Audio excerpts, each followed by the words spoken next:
A ste sa niekedy chceli cítiť malý, tak sa odporúčam ísť sem. Touch Gym, sme vo Viedni, kde vstup stojí 30 € a je to, hovorí sa tomu, že Disneyland Fitness. Každopádne je tu 3000 m2, 3 poschodia, prejdeme si vlastne postupne prvé poschodie, druhé.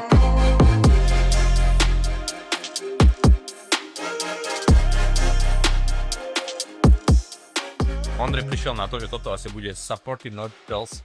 Takže poďme na to, skúsme to nastaviť. Ešte Ondrej hovorí, že budeme vyzerať ako dvaja polkotí, ktorí nevedia cvičiť, že všetko si skúšame. To je taká zaujímavosť, že vlastne majiteľ tohto gymu teraz od nedávno oslavovali 10 rokov a je to celý priestor, je vlastne taká myšlienka je, že človek má odtiaľ odchádza, že inteligentnejšie ako sem prišiel, čiže máš tu kopec vecí, ktoré si vieš skúsiť, potom vedľa je knižnica, teda hore je knižnica na 3. poschodí, ďalej je shop, kde máš vlastne knihy, proste anatómia a tak ďalej. A je strašne veľa strojov, napríklad túto značku. Ten majiteľ pomáha vyvíjať stroje tým, že je strašne zaťažený na biomechaniku a na anatómiu, a na rôzne krivky a tak ďalej. Tak vidíme, že aj tuto na stroji je, že patent pending, že strašne veľa patentov akože si požiadali a čakajú na to. Je extrémne príjemné, keď sa to dobre zaťaží.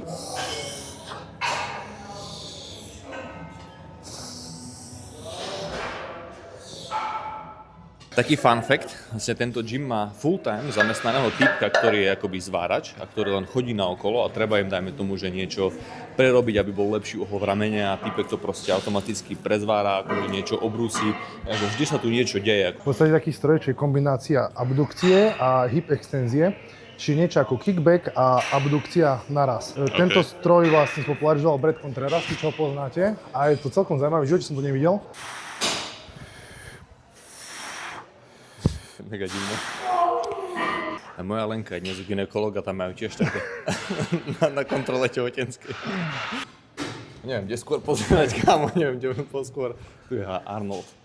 Arnoldík. Počkej, musím sa pozrieť, jak to funguje. Ja som na to ešte nikdy nebol. Extrémne príjemné, fakt. Si drapoval si už na to niekedy, hej? Ani na takomto dobrom.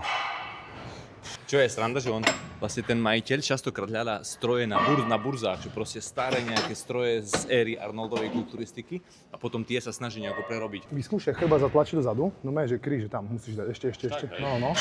Tak, úplne, že zatlačíš kríže do toho, čím hlbšie dole a vystreš, no. Skús chrbát nechať na tom, no. Akože celý čas. Kokos, nice. Čiže aký brutálny kontrolovaný pohyb máš pri tom. Hej, extrémne dobre to je. Keby sme toto mali, tak už by som bol namakaný. Jediný dôvod, prečo Samo nemá väčšie stehná, je to, že nemá pendulum skôr. Počkaj, ja som sprostý. Ja som si spravil protiváhu.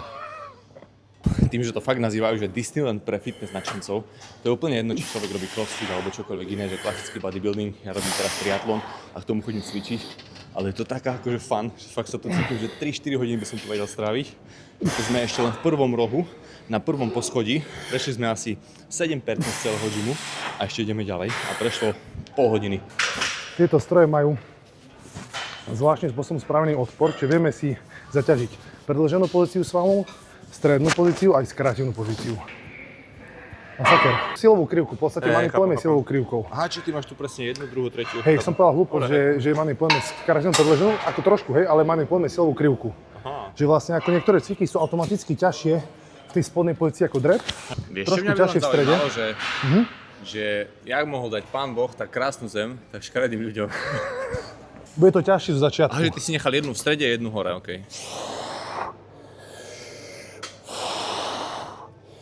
Ono to je také, že možno too much, akože všeobecne, keď som bežný hobby športovec, tak toto je, že too much, akože takýchto vecí, ale keď sa človek chce časom hrať s tým tréningom, tak je to celkom nice mať toľko možností, toľko proste rôznych. V tomto vraj pristal Armstrong na mesiaci, že v takom niečom. Sú stroje na lítka, máme tu výpony v stoji, v podstate oslie výpony v takom miernom predklone, výpony v sede, výpony v sede. Čiže pre ľudí, ktorí majú problém s lítkami, tak to je raj na zemi. Ako zacvičiť lítka. Tu máme 120 kg jednoručku. Čiže tu je, že 115, 120 a myslím, že hore je aj 150, že to je taká zlatá jednoručka, 150 kg, ktorú tam dali. Keď dvihneš, tak máš malé bezvýznamné plus. Čiže máš tipnúť cenu, že koľko tu sa dalo peňazí do strojov? 1,5. Viac, poviem viac ako na pol milióna. Skúsim pýtať na recepciu. Strašne veľa. A teraz sme vlastne na poschodí, čiže tu, kde sme boli teraz sme hore na poschodí a tuto sú také rôzne stroje na upper body, čiže dole je čisto akoby lower body, hore je upper body, tak ideme si prejsť upper body. Yeah. A good shopper get life to the sheep, leash nice, but nah, he ain't nice underneath.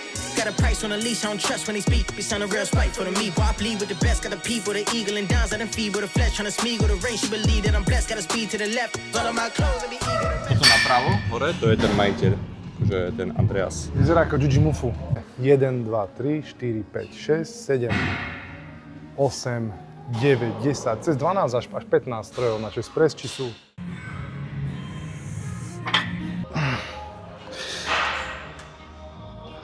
Kámo, Nechcel som jak sa tak. môžeš cítiť menej ako chlapček, keď si sadneš a ti linkajú nohy vo vzduchu? Je taká nová značka strojov, sa to volá, že Million Training. Oni teraz budú aj na FIBE, to je taká jedna z najväčších fitness výstav na svete, kde mimochodom idem odtiaľ, takže nechajte tu subscribe, lebo aj tam budem natáčať vlog. Je to mega zaujímavé a tam sú vlastne firmy z celého sveta, ktoré vystavujú stroje, suplementy a tak ďalej. A sú stroje, ktoré začínajú fungovať na elektrickom odpore, čiže nemáš žiadne kotúče, žiadne tehličky, ale elektrický odpor. A ideme to teraz skúsiť na bicepsový zdvih, lebo tu majú taký prototyp. Projekt, ktorý sa volá Milan. To je elektrický stroj, Milan. ktorý sa volá, že... Nie, to je Million Training. To je Milan. Milan. Stroj Milan. Ja som sa milil, tak skús ty vysvetliť, na čo má byť dobrý elektrický odpor a že od prvého opakovania je to extrémne ťažké. Ja vôbec neviem. Musíme si to vyskúšať najprv. Je to po Ondrej, nemecky. Je to po nemecky, ja to vôbec nerozumiem. Takže potrebujem sama. Willkommen bei Million. Zum sicheren und effizienten Training gib bitte im folgenden Screen deine exakte Körpergröße ein. Čiže musíš zadať výšku váhu. Prisahám 185.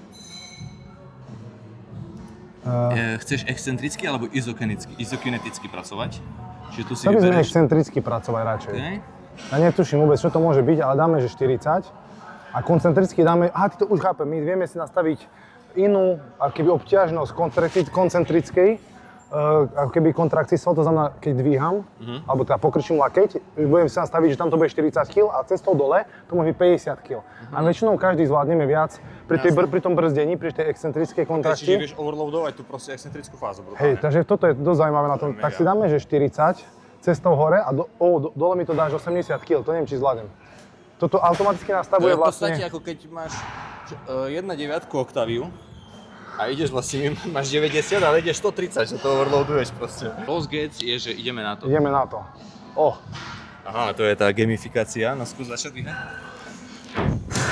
30 kg? Ty sa musíš snažiť trafiť do tej...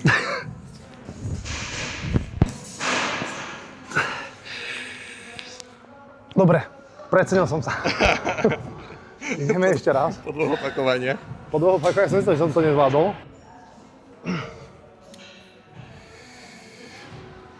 Aj 5.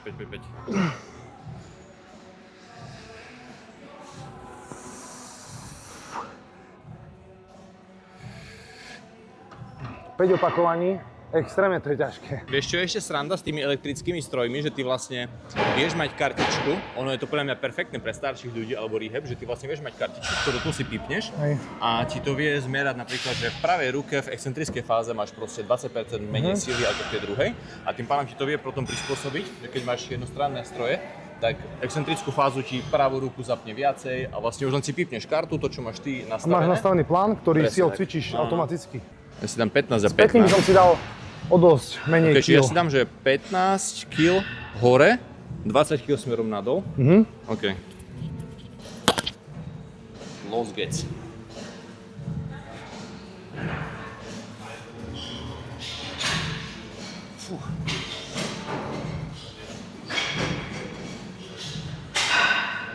Tým, že vlastne si vieme nastaviť v podstate tú obťažnosť dvoma spôsobmi, alebo teda keby dvoma stupňami, kedy tú koncentrickú kontrakciu robíme s 20 kg a excentrickú robíme napríklad s dvojnásobkom alebo s trojnásobkom. Čiže tak nahor 20, nadol 30-40. zaťažíme vlastne obidva pohyby vlastne v maximálnej miere, alebo vieme preťažiť dokonca tú excentrickú.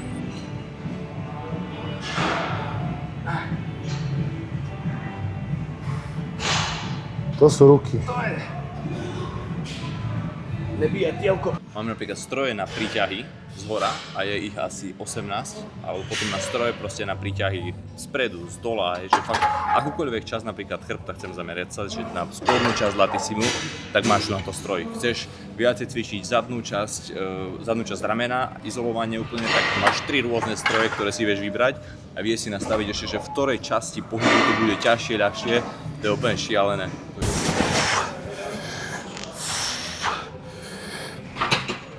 Celkom málo to ešte. Ondrej, myslíš, že to je len tvároch? Spánok a dobrá výživa. A poctivý tréning.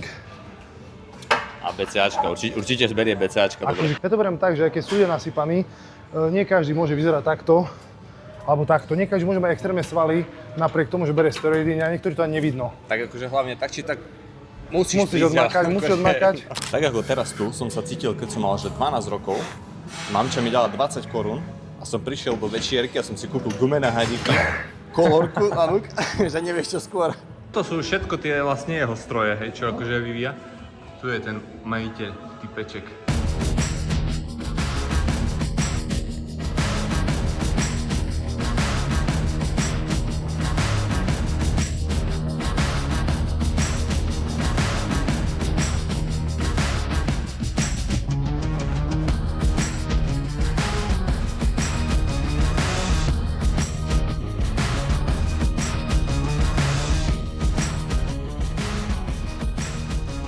Sme si až teraz všimli, že tu je ešte jedna hala.